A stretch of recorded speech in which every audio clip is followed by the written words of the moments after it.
Hello बच्चों, कैसे हैं आप सभी। आशा करती हूँ कि आप सभी बहुत अच्छे होंगे और आप सभी ने जो पिछला अध्याय उसे कंप्लीट कर लिया होगा। तो चलिए अब हम चलते हैं हमारे 13वें अध्याय पर, जिसका नाम है ऐतिहासिक इमारतें। कुछ ऐसे इंपॉर्टेंट बिल्डिंग्स हैं, इमारतें हैं। यहाँ पर एक क्वेश्चन पूछा गया आपसे, यहाँ दिए गए भारत की प्रसिद्ध इमारतों की चित्रों को पहचानिए तथा उन शहरों के नाम लिखिए जहाँ ये स्थित है।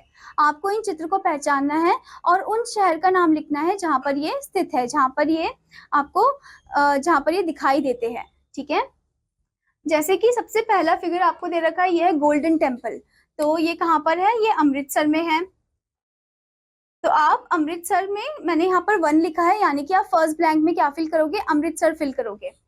ठीक है, सेकंड नंबर में आपको क्या दे रखा है? सेकंड में आपको दे रखा है कोणार्क टेम्पल। ठीक है, ये कहाँ पर है? उड़ीसा में है। तो आप सेकंड ब्लैंक में क्या लिखोगे? उड़ीसा। ठीक है, थर्ड में आपको क्या दे रखा है? ये है हवा महल। ठीक है, ये जयपुर में है। तो आप यहाँ पर लिखोगे जयपुर। थर्ड नंबर में आप लिखोगे जयपुर।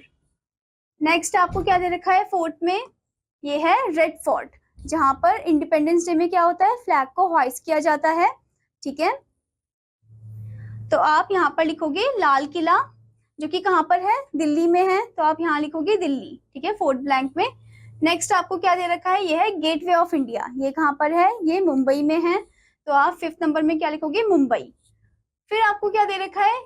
ये 7 वर्ल्ड्स ऑफ वंडर में भी आ जाता है, ये है ताजमहल। ठीक है, तो आप यहाँ पर लिखोगे आगरा, क्योंकि ये कहाँ पर है? दिखाई देता है हमें आगरा में। ठीक है, चलिए अब हम चलते हैं रोचक तथ्य में।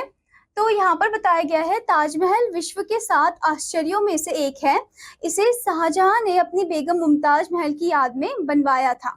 जो ताजमहल है वो 7 वर्ल्ड्स ऑफ वंडर में आता है। और इसे किसने बिल्ड किया था? इसने शाहजहां ने बिल्ड किया था, बनवाया था। किसकी याद में? अपनी वाइफ की याद में, जिनका नाम था मुमताज महल। ओके, आशा करती हूँ बच्चों कि आपको अध्याय अच्छे से समझ में आया होगा और आपका होमवर्क है कि आपको इस अध्याय को एक बार फिर से रिपीट करना है। अब मैं आपको मिलूंगी अगले अध्याय में, तब तक के लिए धन्यवाद बच्चों।